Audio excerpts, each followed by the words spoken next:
नमस्कार। आज हम कक्षा 8 गणित में प्रश्नावली 2.4 के प्रश्नों को हल करना सीखें। 2.4 के प्रश्न क्रमांक पहला, दूसरा और तीसरा प्रश्न हमने इससे पूर्व की क्लास में अर्थात वीडियो में आपको बता चुके हैं।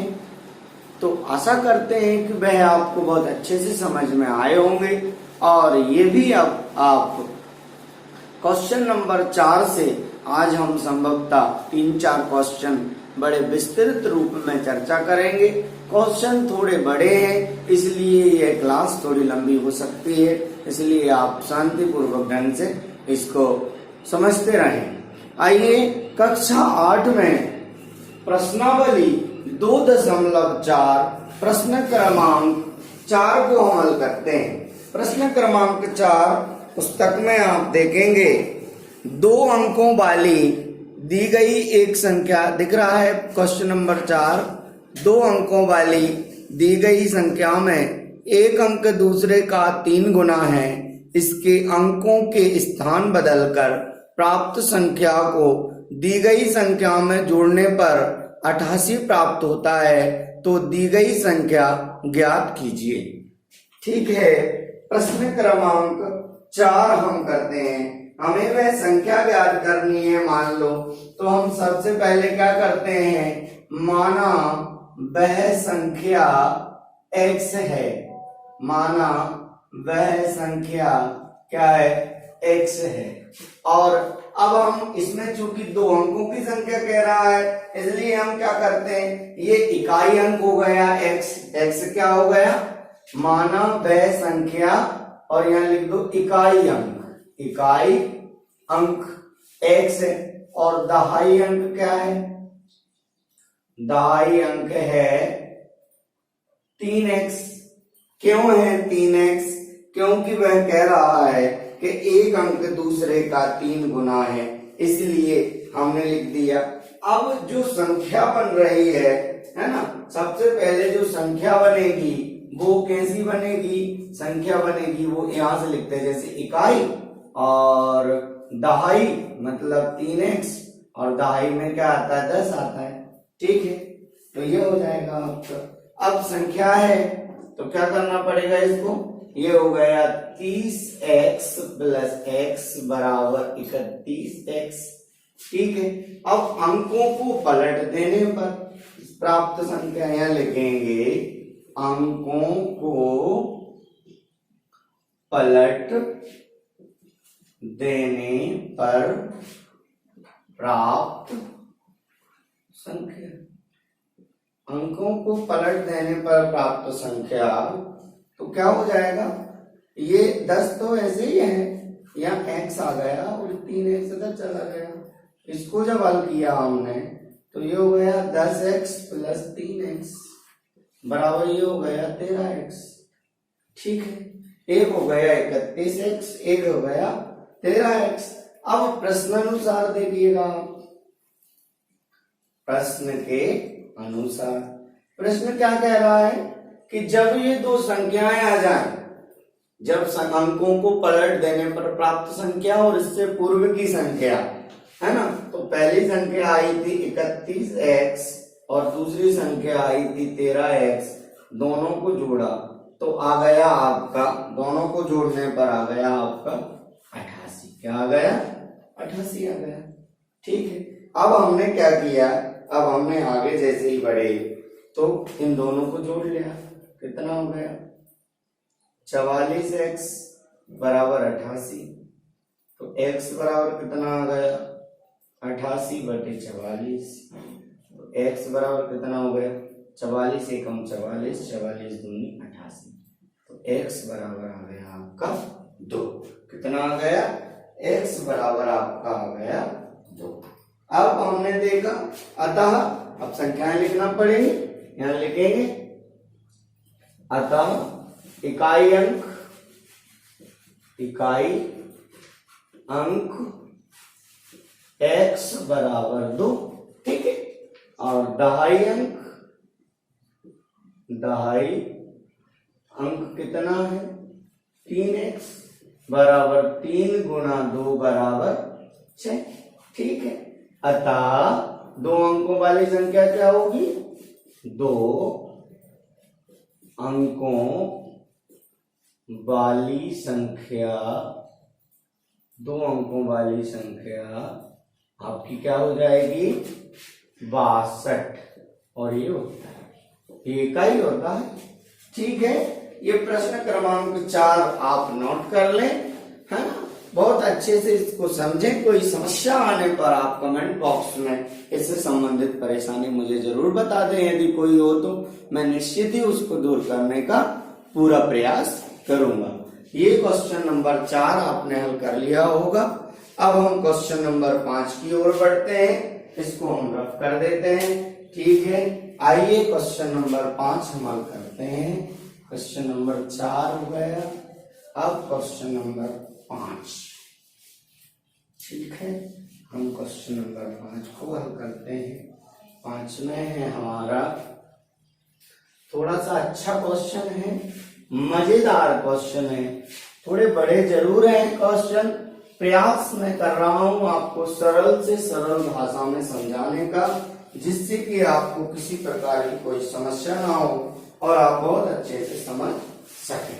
5वां चौथे प्रश्न की अपेक्षा बहुत ही सरल है।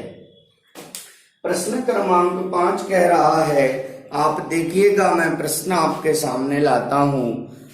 5वां प्रश्न है, सोबो की मां की आयु सोबो की आयु की 6 गुनी है। 5 वर्ष बाद सोबो की आयु उसकी मां की वर्तमान आयु की 1/3 हो जाएगी। उनकी आयु ज्ञात कीजिए। ठीक है, हम इनकी आयु ज्ञात करते हैं। सबसे पहले हमें दोनों की आयु ज्ञात करनी है। बात सोबो से कर रहे हैं। सोबो एक लड़की का नाम है, मान लीजिए सोबो वह लड़की है और उसकी माता जी, दोनों को मान करके ये हमें एज ज्ञात करनी है। हम क्या करते हैं, आइए हम मानते हैं, माना सोबो की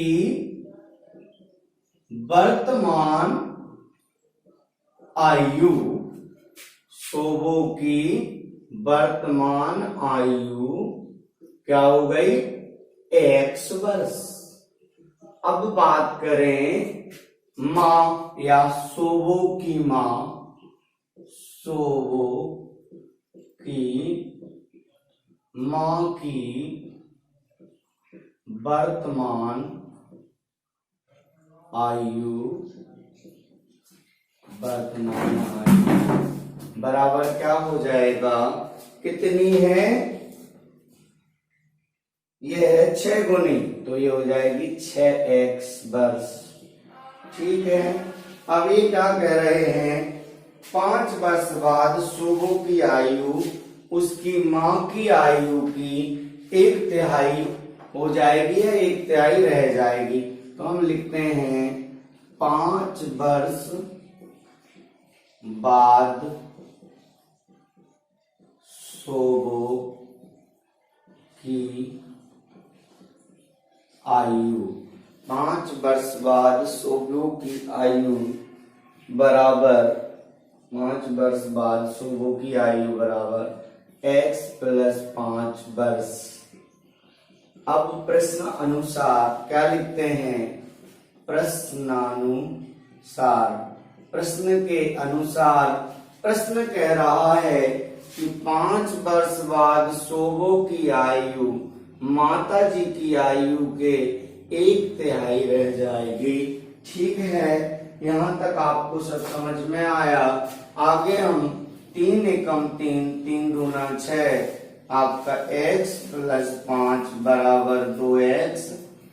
x को इधर ले आइएगा, x - 2x बराबर -5, तो -x बराबर -5, माइनस से माइनस कैंसिल कर देंगे, x बराबर 5 हो जाएगा, x बराबर 5 हो जाएगा। इस प्रकार अतः हम कह सकते हैं कि सोबो की वर्तमान आयु कितनी हो गई? 5 वर्ष हो गई। यहाँ पर आप नीचे आपको दिखेगा नहीं, मैं यहाँ लिखता हूँ यहां लिखेंगे अतः सोबो की वर्तमान आयु, सोबो की वर्तमान आयु 5 वर्ष होगी, है ना। और माँ की वर्तमान आयु बराबर 6 गुना 5 बराबर 30 वर्ष होगी। कितनी होगी? 30 वर्ष होगी। ठीक है, ये हमारे दोनों हो गए और ये ठीक। कोई प्रॉब्लम नहीं है। मान लीजिएगा सोबो की वर्तमान आयु हो गई, माँ की वर्तमान आयु हो गई, ये आप नोट कर लें। अब हम क्वेश्चन नंबर 6, थोड़ा सा बड़ा है, देखने में जरूर बड़ा है, पढ़ने में, हल करने में इतना ज्यादा कोई विशेष अंतर उसमें नहीं रहेगा।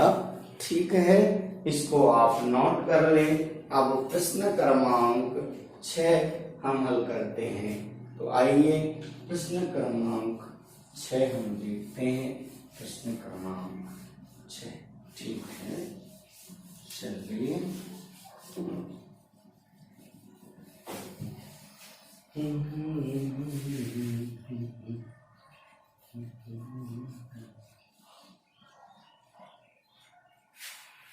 प्रश्न क्रमांक 6 आप पढ़िएगा।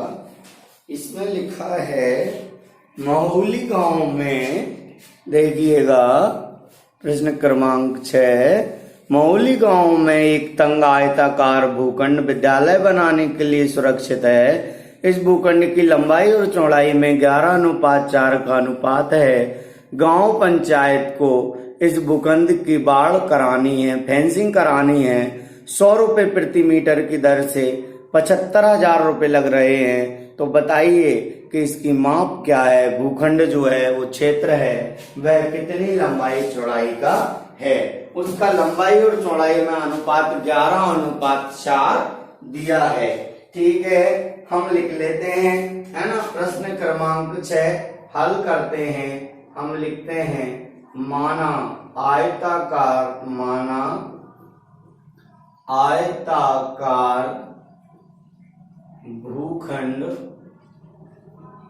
आयताकार भूखंड की लंबाई, माना आयताकार भूखंड की लंबाई 11x मीटर, ठीक है, तथा आयताकार भूखंड की चौड़ाई, कितने, चौड़ाई कितनी हो जाएगी? 4x मीटर होगी। इतना आप समझ गए। आयताकार भूखंड की लंबाई 11x मीटर तथा आयताकार भूखंड की चौड़ाई 4x मीटर होगी।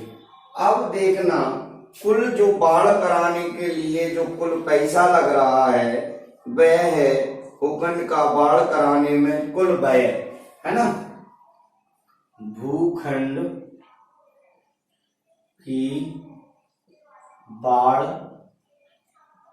कराने में कुल खर्च या व्यय बराबर आ रहा है 75,000 रुपये। ठीक है, भूखंड की बाढ़ कराने में कुल खर्च बराबर 75,000 रुपये, है ना। बाढ़ कराने का दर क्या है? यदि उसकी हम दर देखें तो दर बराबर है 100 रुपये प्रति मीटर की दर है। 100 रुपये प्रति मीटर के हिसाब से उसकी दर है। ठीक है, अब कह रहे हैं कि गांव की पंचायत को इसका कराने में कितना लगेगा। हम सबसे पहले आयताकार भूखंड का परिमाप निकालते हैं। आइएगा हम देखते हैं, आयताकार भूखंड का परिमाप, देखो आयताकार भूखंड का कोई भी आयत का परिमाप क्या होता है, 2 गुना लंबाई प्लस चौड़ाई, 2 लंबाई प्लस चौड़ाई। ठीक है, अब हमने क्या किया, जो हमारे पास था उसे लिख दिया। क्या लिख दिया, 2 लंबाई हमारे पास 11x, चौड़ाई हमारे पास 4x बराबर 2 गुणा कितना हो गया 15x बराबर कितना हो गया 30x, और चाहो तो क्या लिख दो मीटर। आयताकार भूखंड का कुल कितना आ गया आंसर, 30x मीटर। अब बाढ़ के तार की दर यानी कुल व्यय बराबर अपन देखें कि कुल खर्चा जो है, अब ये तो हमारा आ गया है ना, यहां पर हम देखते हैं बाढ़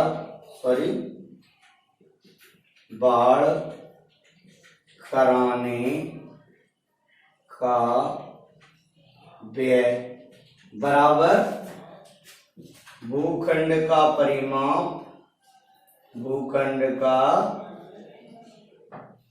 परिमाप प्लस क्या हो जाएगा, और दर, कितनी दर है उसकी है। अच्छा, भूखंड व्यय कितना आ रहा है 75,000 रुपये, भूखंड का परिमाप कितना हो गया 30x, दर कितना है 100 है, दर कितना है 100 है। यहाँ पे प्लस की जगह आएगा गुणा, क्या आएगा गुणा, तो आपका कितना हो गया, ये हो जाएगा आपका 3000x, सॉरी कितना हो जाएगा ये, दर यदि 100 हो गई तो हाँ आपका 3000 सही बात है ना, और ये कितना है 75,000 है। ठीक है, अब हम इसको जैसे ही सॉल्व करते हैं तब आप यहाँ देखिएगा ये हो जाता है 3000x बराबर 75,000। ठीक है, तो x बराबर 75,000 बटे कितना हो जाएगा 3000, इससे ये काट देंगे तो x बराबर आ जाएगा हमारा कितना आ जाएगा, सॉरी 3 एकम 3, 3 दूना 6 और 3 5 15, तो x बराबर आ जाएगा 25 मीटर। कितना आ गया 25 मीटर। अब हम क्या लिखेंगे, यहाँ पर आपको स्पष्ट दिखाई दे रहा है ना, स्पष्ट समझ में आ रहा है, ठीक है दिख रहा है। अब हम क्या करते हैं, अतः लंबाई और चौड़ाई ज्ञात करना पड़ेगी, हम लिख देंगे अतः लंबाई बराबर आपकी क्या हो गई बराबर 11x, तो क्या हो जाएगा 11 गुना 25 बराबर, यदि हम करेंगे तो 11 गुना 25 कितना हो जाएगा आपका, गुणा कर लीजिएगा, आपका 25 से कम 25 का 5 और 25 से कम 25 और 2 27 यानी 275 मीटर। ठीक है, ऐसा का ऐसा क्या आ जाएगा आपका चौड़ाई में क्या है आपका 4x बराबर क्या हो जाएगा 4 गुणा 25 बराबर आपका हो जाएगा 100 मीटर। क्या हो जाएगा 100 मीटर आपका हो जाएगा। ठीक है, तो इसी प्रकार से हमें लंबाई और चौड़ाई आयताकार भूखंड की प्राप्त हुई। अब आप इसे बड़े ही आराम से अच्छे से देख करके इसको नोट अवश्य कर लें, क्योंकि कहीं कोई भी मिस्टेक ना हो। यदि एक भी चिन्ह की या किसी चीज की आप गलती कर देंगे तब आप इस सवाल को सही से हल नहीं कर पाएंगे। ठीक है, ये प्रश्न क्रमांक हमारा 6 कंप्लीट हुआ। अब हम प्रश्न क्रमांक 7 से अब हमारे जो बच रहे हैं इसके 7, 8, 9 और 10 यानी 4 प्रश्न इसमें बच रहे हैं, वो आगे की क्लास में करेंगे, है ना। जब तक आप यही करें, अच्छे से रहें, पढ़ते रहें, मस्त रहें, खुश रहें। धन्यवाद।